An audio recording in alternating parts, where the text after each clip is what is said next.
melanjutkan kajian kita pada malam ini pada tafsir surat Al-Baqarah, yang pada malam ini kita akan bahas ayat 159,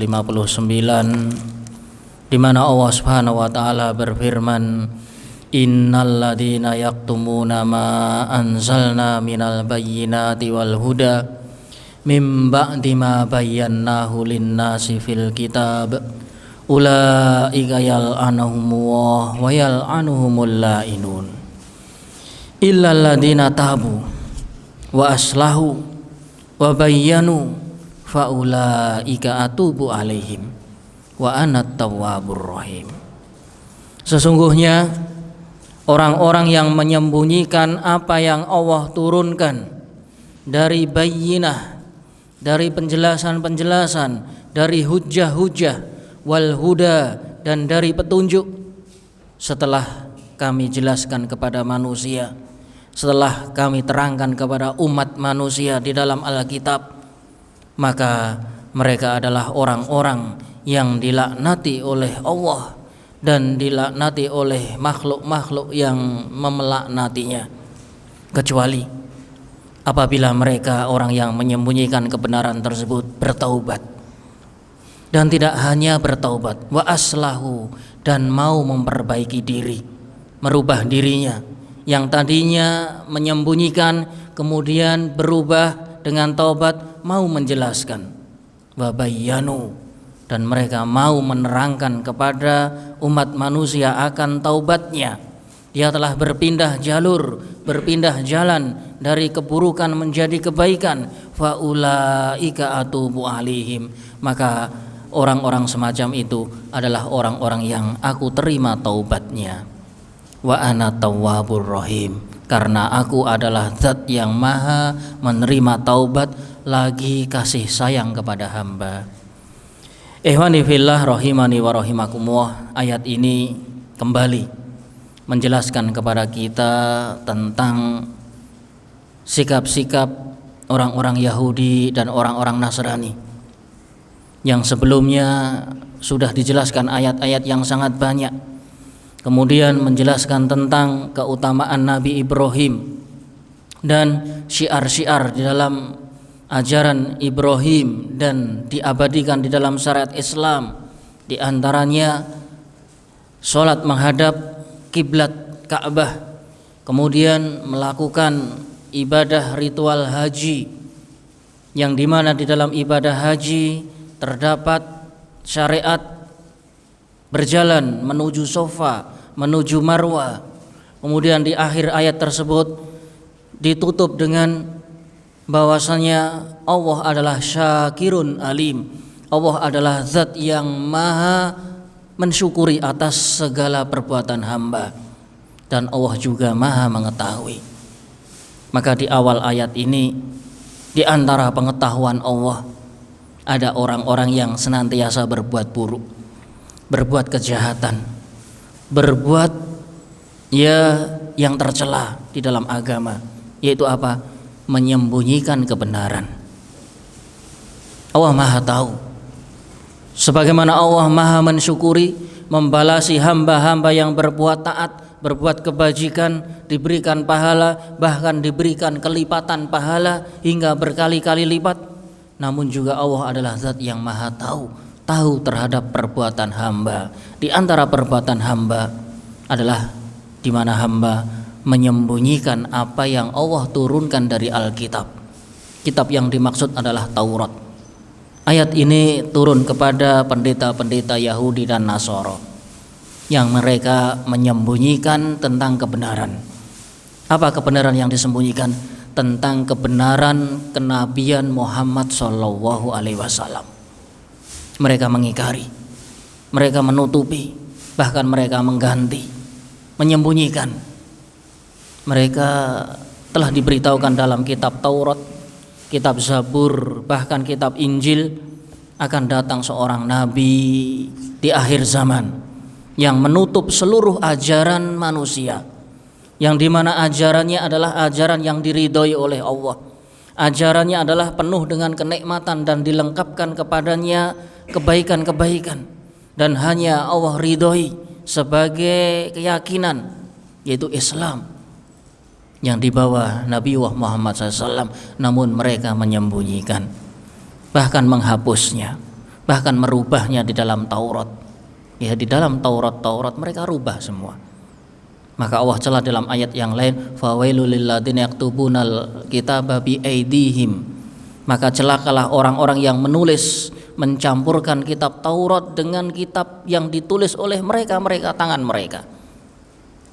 Maka Allah katakan celaka, karena mengelabuhi manusia, karena membodohi manusia, karena memalsukan manusia, sedangkan Allah mengetahuinya. Maka di dalam ayat ini sesungguhnya orang-orang yang menyembunyikan apa yang kami turunkan dari penjelasan, dari petunjuk setelah kami jelaskan kepada umat manusia di dalam Alkitab. Kitab yang dimaksud adalah Taurat. Disebutkan kenabian Muhammad SAW. Maka orang-orang yang berani menyembunyikan kebenaran, mereka adalah orang-orang yang dilaknat oleh Allah. Dilaknat oleh Allah, dijauhkan dari rahmatnya.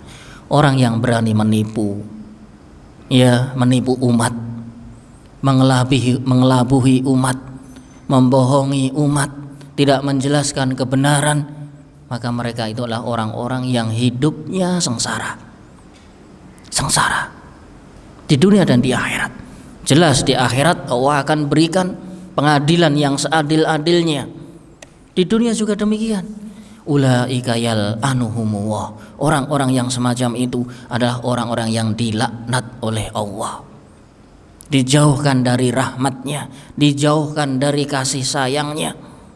Wa yal'anuhumul la'inun, dan makhluk-makhluk pun juga melaknati. Kenapa? Karena merasa dibohongi.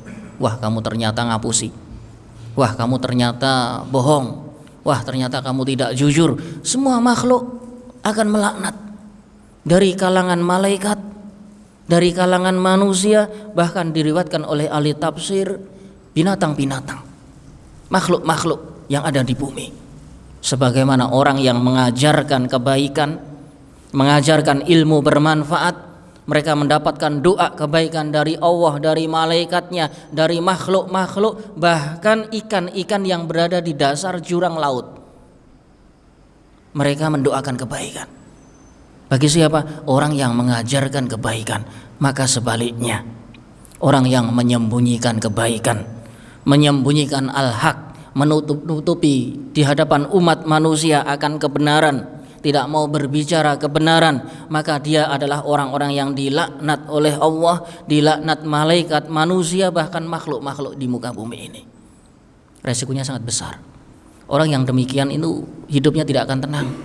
Orang dipisui tetangganya saja, ya, dimarahi tetangganya saja, diboikot tetangganya saja, hidupnya enggak tenang. Bagaimana diboikot oleh Allah, oleh malaikat, oleh manusia yang soleh, oleh para makhluk hidup?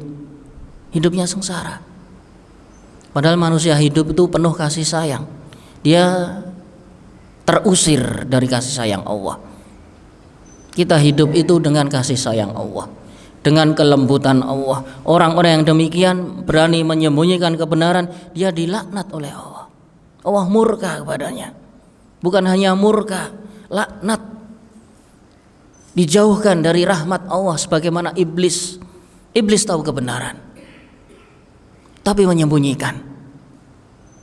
Dia tahu jalan hak, dia tahu jalan surga, amalan-amalan yang menyampaikan ke surga, namun disembunyikan. Dia justru menebar kebencian, menebar permusuhan, menebar perselisihan, menebar kebatilan, menebar pintu-pintu menuju neraka, waliyadzubillah. Maka iblis berhak mendapatkan sandang gelar laknatullah alaih. Wa inna alaika laknati ila yaumiddin. Wahai iblis, engkau akan mendapatkan laknatku sampai hari kiamat. Dan iblis pun menyanggupinya. Na'udzubillah. Dia sudah tahu kebenaran, bahkan tahu surga. Surga adalah penuh kenikmatan. Namun karena iri, dengki, tidak terima, Allah memuliakan Adam. Padahal iblis sudah berada di langit ribuan bahkan puluhan ribu tahun, yang dimana ketika Allah perintahkan para malaikat sujud di hadapan Adam, iblis menolak. Saya lebih senior kok, saya lebih tua, saya sudah beribadah kepadamu puluhan ribu tahun, kenapa saya diperintahkan sujud kepada Adam bukan sujud kepadamu? Ada masalah di dalam hatinya. Orang yang bermasalah dalam hatinya maka akan parah, akan menimbulkan berbagai permasalahan, akan menimbulkan kebencian, akan menimbulkan dendam, akan menimbulkan keburukan-keburukan. Yang tadinya tahu kebaikan dibelokkan, oh sana, termasuk kepada Adam. Ketika Allah perintahkan tidak boleh mendekati satu buah di surga, semua surga boleh dinikmati kecuali satu buah khuldi. Namun oleh iblis dibengkokkan, wahai Adam, kalau kamu ingin kekal di surga, makanlah buah ini. Bukankah Allah melarangmu? Iya, dilarang itu karena kamu akan kekal. Maka Allah melarang kamu untuk memakannya. Kalau kamu ingin kekal, makanlah. Tapi kalau kamu tidak mau memakan, kamu akan diturunkan ke bumi. Justru sebaliknya. Ya, menggambarkan pandangan yang kontradiksi. Padahal Allah katakan kamu akan tinggal selamanya di surga selama tidak bermaksiat, termasuk memakan buah khuldi ini. Tapi oleh iblis justru dibengkokkan. Kamu tahu nggak rahasianya? Kenapa Allah melarangmu? Tidak boleh memakan buah ini karena ini buah khuldi, buah kekekalan. Kalau kamu makan, kamu akan kekal di dalam surga lah. Kan kebalik toh. Apa kata Allah, apa kata iblis? Berseberangan. Itulah iblis. Dan orang-orang yang menyembunyikan kebenaran juga demikian. Dia tidak jujur, dia sengaja. Di dalam hatinya rusak, hatinya buruk, sehingga umat ini diseret untuk kebawa ke neraka dengan sengaja. Sebenarnya tahu, namun sengaja. Sehingga orang yang demikian itu dosanya luar biasa. Ya, dimurkai oleh Allah, dimurkai para malaikat, dimurkai manusia, dimurkai seluruh makhluk di muka bumi. Kenapa? Karena membelokkan kebenaran. Iblis laknatullah, maka berhak mendapatkan kalimat laknat. Maka orang yang berani membengkokkan kebenaran, menyembunyikan kebenaran, dia berhak mendapatkan laknat karena menipu. Dia tidak jujur dan dia berseberangan. Kalau kebenaran ke depan, dia malah menggelokkan ke kanan, ke kiri, ke belakang. Dibikin banyak jalan. Tidak mau jalan lurus satu itu tidak mau. Iblis tidak mau Adam dan Hawa berada di surga selamanya. Dia iri. Adam baru saja diciptakan, dimasukkan ke surga. Dia sudah ribuan tahun beribadah bersama para malaikat di langit, namun tidak mendapatkan imbalan oleh Allah. Karena Allah tahu ini iblis ada masalah. Iblis ini bukan malaikat. Kalau malaikat semuanya taat tunduk, maka Allah berikan ujian. Allah perintahkan, wahai para malaikat, usjudu li Adam, sujudlah kepada Adam, makhluk yang baru saja saya ciptakan. Kamu muliakan dia, kamu berikan penghormatan. Maka disitulah nampak semua fasajadal malaikatu kulluhum ajmaun. Maka seluruh malaikat dari A sampai Z semuanya sujud. Ada satu yang nongol, illa iblis, kecuali satu makhluk iblis. Karena memang iblis bukan malaikat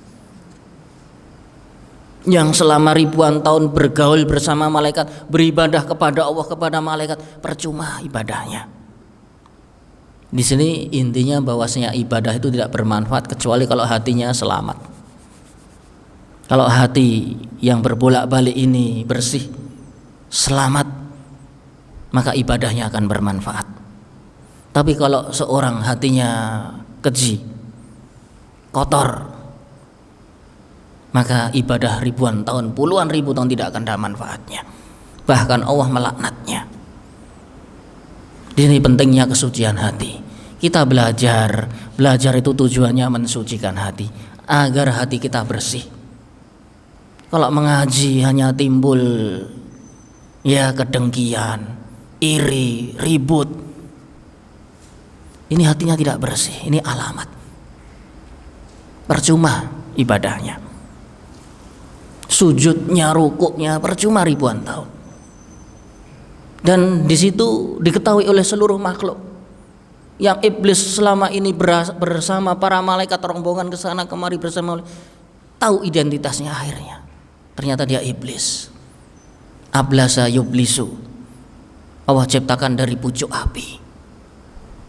Yang selama ini menyamar beserta malaikat, karena namanya cahaya sama pucuk api tidak jauh beda. Walaupun berbeda, sekilas sama.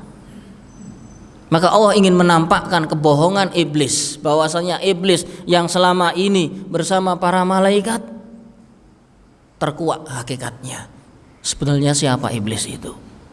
Ternyata makhluk yang sangat jahat, makhluk yang sangat luar biasa, menjadi musuh Allah. Padahal tadinya menyembah Allah, bertasbih kepada Allah. Ternyata dia adalah makhluk yang jahat, menjadi musuh Allah. Sehingga Allah laknati, wa inna alaika laknati illa yaumidin. Sesungguhnya engkau akan berhak mendapatkan laknatku sampai hari kiamat. Maka iblis pun memohon kepada Allah, qala angdirni ila yaumil yub'atsun. Wahai Allah, panjangkan umurku, jangan matikan aku kecuali hari kiamat. Bayangkan, sudah hidup sebelum diciptakan Adam ribuan tahun, ya, kemudian tinggal ya di bumi ini sampai hari kiamat, bergentayangan di langit dan di bumi, tidak pernah tersentuh kematian. Allah kabulkan permintaannya untuk menggoda manusia, untuk mencari rekan, kawan, teman sebanyak-banyaknya untuk memenuhi neraka. Naudzubillah. Iblis tidak mau masuk neraka sendirian.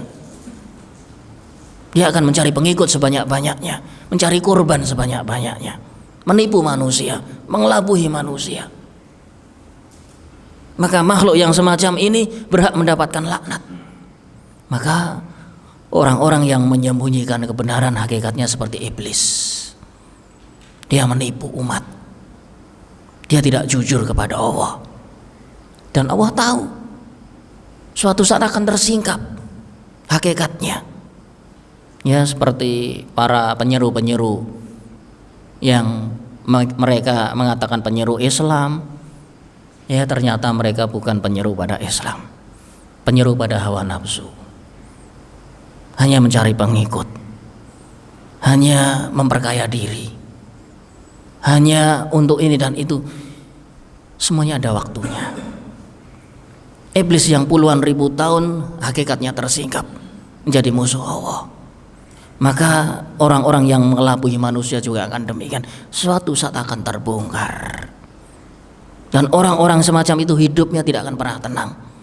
Kenapa tidak tenang? Yal'anuhumullah, Allah melaknatinya, Allah murka. Ini orang kok semacam ini, ini makhluk kok semacam ini. Dia padahal bergentayangan bersama para malaikat ribuan tahun, ternyata ya semacam ini. Allah Maha tahu. Termasuk ilmu Allah, pengetahuan Allah. Allah mengetahui hal-hal yang gaib, hal-hal yang tersimpan di dalam dada. Makhluk menyembunyikan apapun di dalam dada, Allah Maha mengetahuinya. Itu termasuk kandungan al-alim, bahwasanya innallaha syakirun alim. Allah Maha mengetahui. Dan para malaikat juga ikut melaknati. Padahal malaikat jumlahnya berapa? Di langit ada malaikat, di bumi ada malaikat. Tiap satu jengkal ada malaikat. Jumlahnya berapa? Lebih banyak daripada manusia. Semuanya melaknati. Ya, orang yang kalau kita punya tetangga-tetangga dionek-onekkan, tetangga yang lain dipisui, dicaci, hidupnya aja tidak nyaman, itu padahal sama manusia. Bagaimana dilaknat oleh Allah, bagaimana dilaknat oleh malaikat, bagaimana dilaknat oleh manusia, bagaimana dilaknat oleh makhluk hidup. Hidupnya tidak akan tenang, tidak akan pernah tenang, kecuali kalau mereka mau bertaubat kepada Allah, kembali kepada jalur kebenaran. Dia menyembunyikan kebenaran, dia bertaubat, tidak lagi melakukannya. Bukan hanya tidak lagi, Allah perintahkan bagi orang-orang yang melakukan dosa semacam ini, menyembunyikan kebenaran, harus disyaratkan dengan wa aslahu wa bayyanu, dua hal. Tidak hanya taubat saja, dia harus memperbaiki diri dan dia harus menjelaskan kesalahan-kesalahan yang lalu, harus dijelaskan karena dia tokoh, karena dia seorang imam sebagai panutan yang selama ini orang salah mengira, salah sangka, salah resepsi. Oh, ternyata sebelum-sebelumnya adalah salah semua. Harus dijelaskan. Harus dijelaskan. Ini orang yang gentle. Dahulu Umar adalah orang yang paling kejam dengan Islam. Tapi begitu masuk Islam, dia langsung berubah drastis, menjadi tamengnya kaum muslimin. Orang kafir siapapun yang berani menyentuh orang Islam, dia yang akan maju, akan berhadapan dengan Umar bin Khattab. Semua orang takut orang musyrik. Padahal dahulunya selalu mengganggu, selalu menghina. Bahkan adiknya perempuan sendiri dipukuli. Yang itu menjadi sebab hidayah mendapat Islam.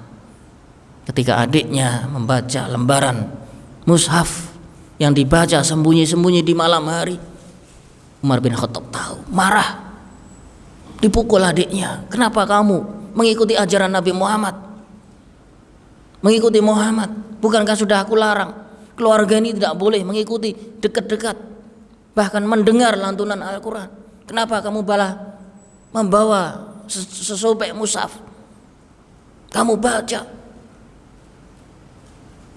Dengan itu justru dia masuk Islam. Setelah masuk Islam dia berubah drastis, memperbaiki diri. Yang kalau tadinya menghalangi Islam, justru setelah taubat dia orang yang pertama kali membela Islam. Wa aslahu, harus ada perbaikan. Orang bertaubat itu harus berbeda, harus asarnya nampak.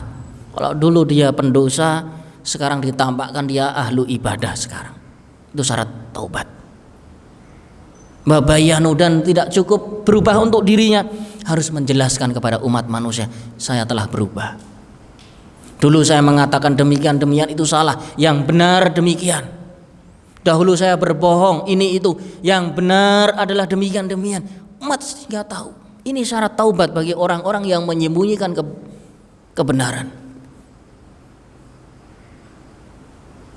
Salman Al-Farisi, ya, demikian juga para ruhban yang bertaubat, sebagian pendeta Yahudi Nasrani yang bertaubat, dia gencar membantah syubhat-syubhatnya orang-orang Yahudi sebagai bentuk taubatnya dia, bahwasanya dia sudah berislam. Dia memperbaiki dirinya diubah, kemudian juga menjelaskan wa aslahu wa bayyanu. Maka kata Allah, faulaika atubu ulaihim, maka orang-orang yang demikian bertaubat, memperbaiki diri, kemudian mau menjelaskan kepada umat manusia, orang-orang demikian aku terima taubatnya. Syarat diterima taubat adalah dua, memperbaiki diri dan menjelaskan. Harus dijelaskan. Wa ana tawwabur rahim, dan aku adalah zat yang maha kasih, yang maha menerima taubat dan maha penyayang. Sesungguhnya Allah adalah zat yang maha penerima taubat. Allah Subhanahu wa taala lebih suka daripada seseorang yang bepergian membawa bekalnya di tengah jalan, kemudian hilang bekalnya, kemudian dia hampir putus asa, kemudian dia sampai mau bunuh diri, hampir dia mau melakukan segala hal, hingga kecapean akhirnya dia tertidur. Begitu tertidur dia bangun mendapati ontanya dan bekal-bekalnya masih utuh, Maka kata Allah, Allah lebih gembira daripada orang yang menemukan bekal di dalam perjalanannya yang hilang. Allah lebih gembira daripada orang semacam ini dengan seorang bertaubat kepada Allah. Maka taubat memiliki kedudukan yang besar dalam Islam. At-taubah yajubu ma qabla.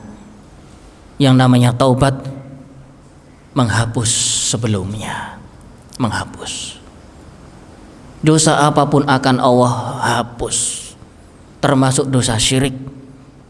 Ya, Umar bin Khattab dahulu mensekutukan Allah, namun ketika bertaubat menjadi pemimpin kaum muslimin. Berhala-berhala dihancurkan,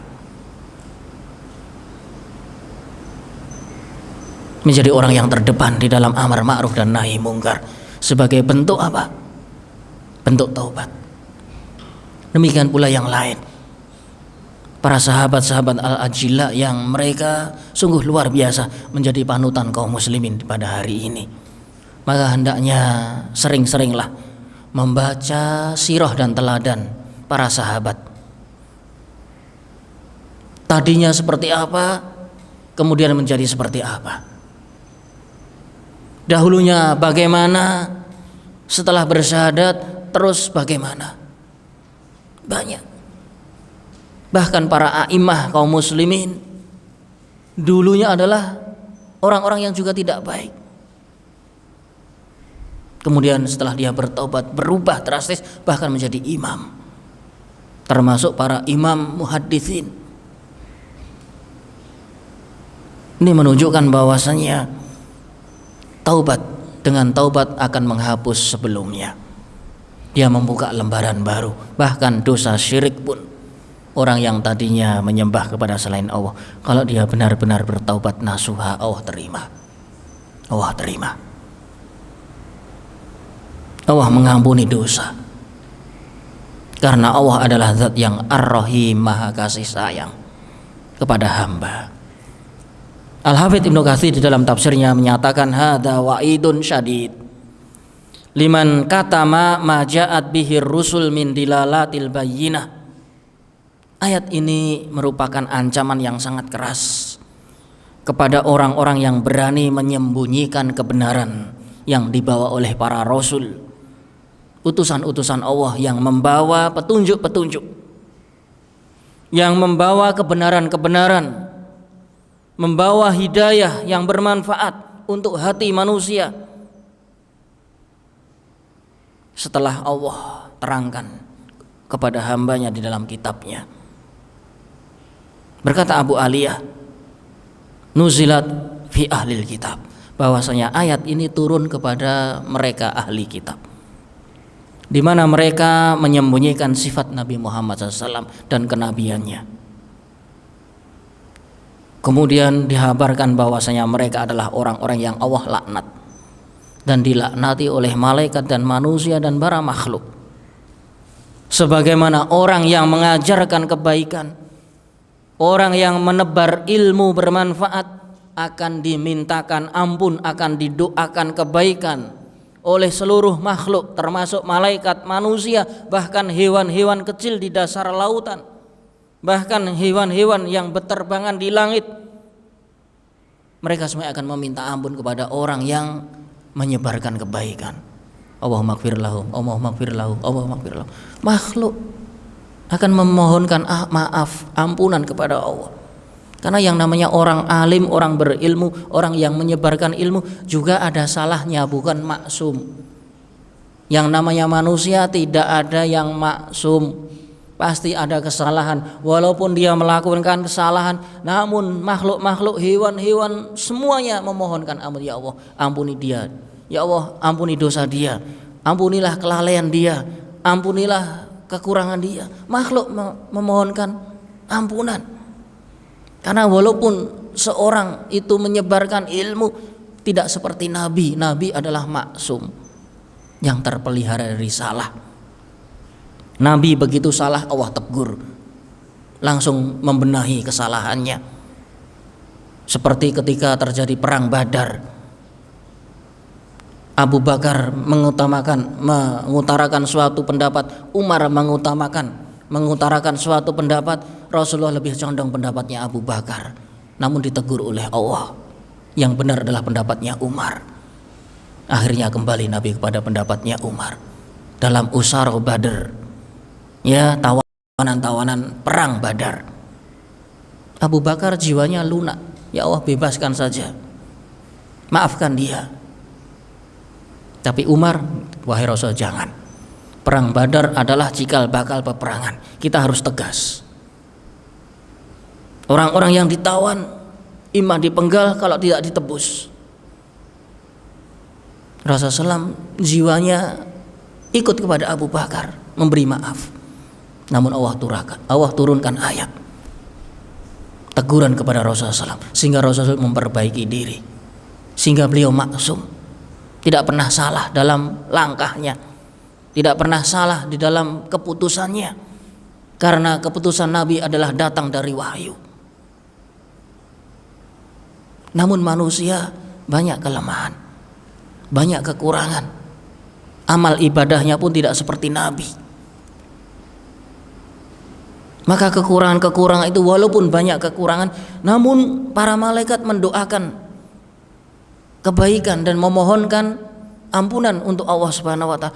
Bahkan manusia, bahkan makhluk-makhluk yang di muka bumi ini, hatal khitan, kata Rasulullah, bahkan ikan-ikan kecil di dasar laut.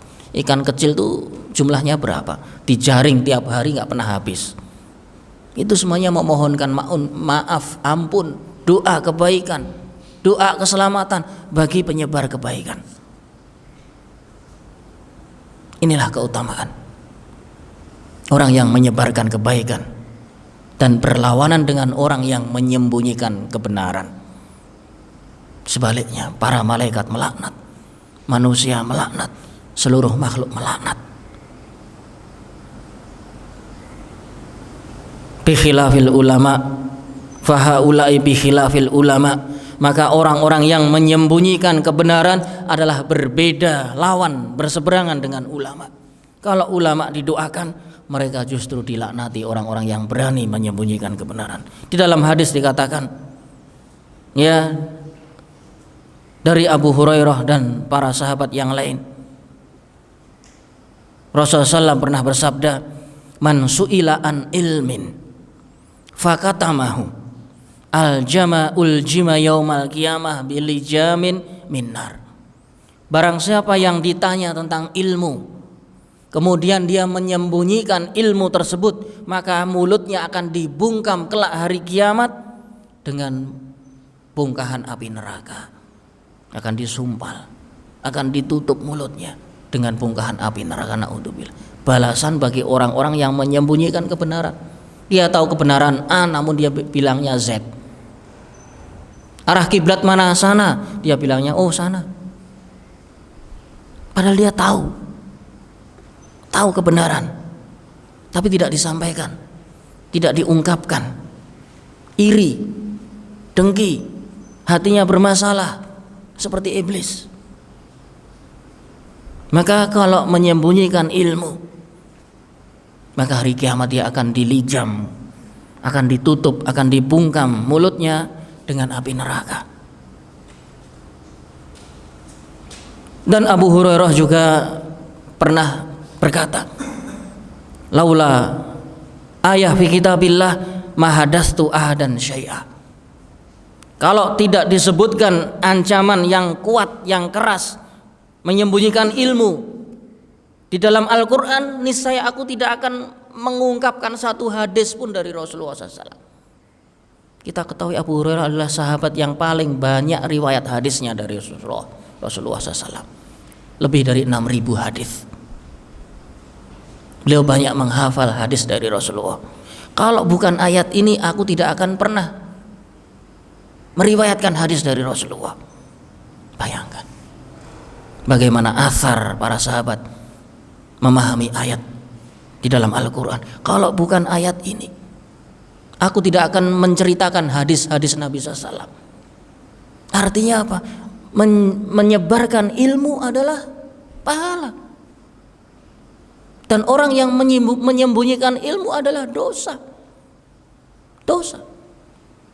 Riwayat hadis beliau 6.600 sekian. Termasuk sahabat yang paling banyak, melebihi Abu Bakar, melebihi Umar. Karena Abu Hurairah hanya tinggal di serambi masjid. Dan beliau mengumpulkan banyak riwayat dari sahabat-sahabat tua. Bertanya kepada Abu Bakar, bertanya pada Umar tentang kejadian-kejadian yang dahulu Rasulullah SAW pernah bersabda, sehingga hadisnya terkumpul.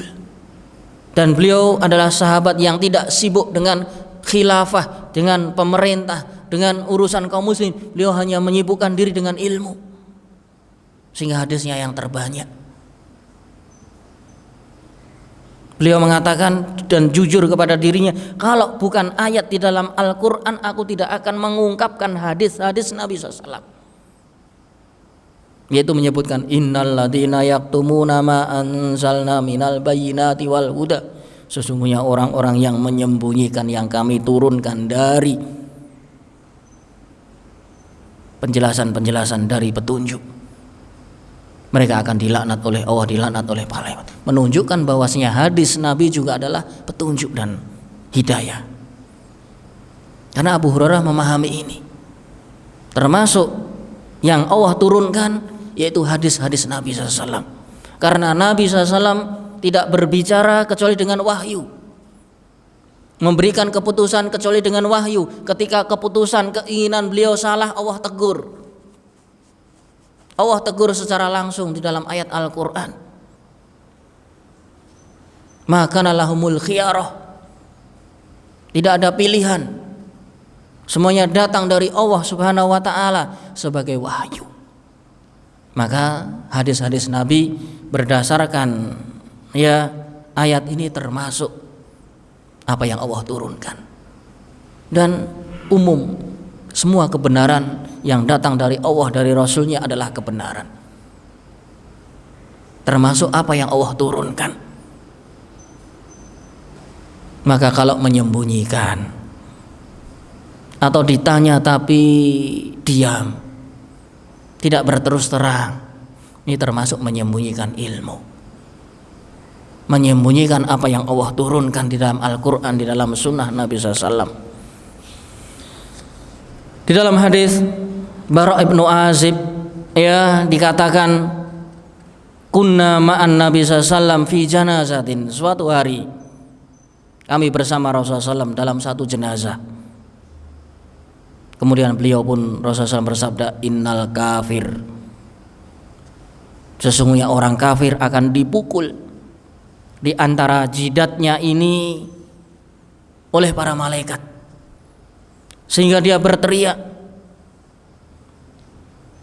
fayusma'u sautahu kulladabah, maka terdengar jeritannya setiap makhluk di muka bumi ini, ghairis thiqalain, selain dua makhluk berat, yaitu jin dan manusia. Orang yang diadab di dalam kubur, orang-orang kafir yang disiksa, yang dipukul kepalanya, dipukul jidatnya oleh malaikat yang berteriak, teriakannya didengar oleh semua penduduk bumi, kecuali dua makhluk berat, jin dan manusia. Hewan, ayam, burung, semua mendengar teriakan orang kafir yang disiksa di dalam kubur, kecuali manusia. Fatal anhu kulladabah, maka hewan-hewan yang mendengar teriakan dan rintihan jeritan semuanya melaknati orang kafir tersebut. Dasar kamu, laknat Allah kepada kamu. Kamu dulu di dunia nggak taat kepada Allah, sekarang mati disiksa, rasain. Semua makhluk mencacinya, melaknatinya. Fandalika qaulu ta'ala ulaika yal'anuhum wa yal'anuhumul la'inun. Orang-orang yang semacam ini adalah orang yang dilaknat oleh Allah, dilaknat oleh malaikat dan manusia, bahkan dilaknat oleh seluruh makhluk. Makhluk semuanya melaknatinya. Karena orang yang kafir adalah orang yang menyembunyikan kebenaran, tidak mau ikut apa kata hatinya. Sebenarnya orang kafir juga punya fitrah. Ada kata hatinya, dia ada, tapi dia lebih dominan kepada ingkar. Dia lebih terjerumus pada hawa nafsu. Orang kafir dulu. Dia dipilihkan agama, sebetulnya hatinya berkata, bahkan dia sebelum hidup di dunia Allah sudah janji bahwasanya alastu birabbikum. Ya, ketika masih di tulang rusuk Adam, arwah-arwah kita, ya, di alam arwah Allah sudah menjanji kita. Allah berkata kepada kita, bukankah aku Tuhan kalian, pencipta kalian? Qalu bala. Kita menjawabnya, iya, engkau Tuhanku, engkau penciptaku. Begitu lahir dia menjadi manusia, dia sudah lupa. Walaupun lupa, ada kata hati yang berada di lubuk hatinya, faham. Sebetulnya berat menyekutukan Allah itu, namun karena ikut manusia, ikut kebanyakan, ikut godaan, hingga terjerumus. Maka orang-orang yang semacam ini akan disiksa di alam kuburnya, dan dia akan menjerit, didengar oleh para makhluk, dan para makhluk akan mencaci, memaki, melaknatinya. Maka ini adalah ayat di dalam Al-Baqarah ini. Wayal anuhumul la'inun, dan dilaknati oleh makhluk-makhluk yang melaknatinya, yaitu para malaikat dan orang-orang mukmin. Sebagaimana di dalam hadis dikatakan, in annal alima, sesungguhnya orang alim, orang yang berilmu, orang yang menyampaikan ilmu agama, yustaghfaru lahu, dia akan dimintakan ampunan di hadapan Allah, kullu syai', oleh seluruh makhluk di muka bumi ini, termasuk malaikat, manusia, hatta khitan fil bahri, termasuk ikan-ikan kecil di dalam dasar lautan. Kalau orang yang menyebarkan ilmu, menyampaikan ilmu, dia dimohonkan ampunan, dimohonkan maaf. Maka sebaliknya, orang yang menyembunyikan kebenaran, menyembunyikan al-haq, dia akan dilaknat oleh seluruh makhluk. Impas. Orang baik menerima kebaikannya, walaupun dia memiliki kesalahan, wajar dia manusia. Namun orang kafir, apakah orang kafir tidak ada kebaikannya? Kadang orang kafir ngasih, ya, orang tua miskin, kadang baik pada tetangganya, kadang baik kepada orang tuanya, kadang menyantuni anak yatim. Bahkan ada orang kafir mau menginfakkan hartanya untuk masjid. Tapi walaupun kebaikannya tidak dilihat oleh Allah Subhanahu wa taala, karena kebaikannya sudah dibalasi di dunia. Dia berinfak, maka Allah tambah hartanya. Dia berbuat baik kepada tetangga, Allah lancarkan rezekinya. Dia berbuat baik kepada orang tua, Allah berikan kesehatan padanya. Sudah dibalas di dunia. Kebaikan-kebaikan orang kafir sudah dibalas di dunia, sedangkan di akhirat tidak ada lagi kebaikannya. Sehingga begitu mati dia disiksa, dilaknat oleh makhluk semuanya. Illal ladzina tabu, kecuali orang-orang yang mau bertaubat. Raja'u amma kanu fi, mereka kembali dari yang sebelumnya. Wa aslahu a'malahum, dan mau memperbaiki amal-amal mereka, memperbaiki keadaan mereka. Wa bayyanu linnas, dan mau menerangkan kepada umat manusia alladzi makanu yaktumuna, yang dahulunya ia sembunyikan. Kalau taubat yang disembunyikan itu dibongkar kembali, harus diberitahukan. Dulu saya bilang begini, itu salah, yang benar harus diutarakan. Jangan diem tok. Dulu berbuat jahat ini itu, setelah taubat diem mekengkeng. Enggak, harus dijelaskan. Ini syarat taubat diterima, harus menjelaskan. Kenapa? Karena dia figur, panutan, sehingga tidak menambah jariah dosanya, sehingga dosa yang mengikutinya berhenti. Ketika bertobat betul-betul berhenti. Dulu dia mengatakan a, sekarang taubat, sekarang pindah b. Supaya hari ini dia setelah taubat tidak ada yang mengambil perkataannya a lagi. Dia sudah berubah. Karena orang yang menyampaikan ya kebatilan terus diikuti, terus ditiru, dia akan menanggung dosanya sampai hari kiamat. Maka perlunya menjelaskan. Menjelaskan ini supaya apa? Supaya orang tidak lagi mengikuti kebatilannya. Kalau masih mengikuti kebatilannya berarti dia masih menanggung dosanya. Makanya perlu menjelaskan itu. Ketika sudah taubat harus dijelaskan. Supaya apa? Supaya orang tidak lagi menirunya, mengikutinya, mengambil pendapatnya, sehingga berhenti dosanya. Dosa jariahnya berhenti. Karena setiap apa saja memiliki jariah, dosa yang mengalir. Sebagaimana kebaikan, ada kebaikan yang mengalir. Orang berinfak, kemudian ditiru, ada yang mencontoh, ada yang mengikuti, dia mendapatkan pahala sampai hari kiamat. Pahala jariah. Orang membangun masjid, masjidnya dipakai untuk sholat, dipakai untuk berdoa, dipakai untuk pengajian, dia mendapat pahala yang melimpah sampai hari kiamat selama masjid tersebut digunakan. Tapi kalau sudah berhenti, maka tidak akan dapat pahala yang mengalir. Sebagaimana pahala mengalir, dosa juga mengalir. Figur masyarakat, tokoh masyarakat, pimpinan masyarakat, ketika dia salah, diikuti oleh para rakyat, para manusia, masyarakat awam umum, maka orang-orang yang melakukan dosa ini, selain dia juga menanggung dosanya, dia juga memikul dosa-dosa orang yang mengikutinya. Sehingga di sini perlu adanya menjelaskan kesalahan supaya tidak lagi diikuti oleh manusia, supaya dosanya tidak berbuntut panjang.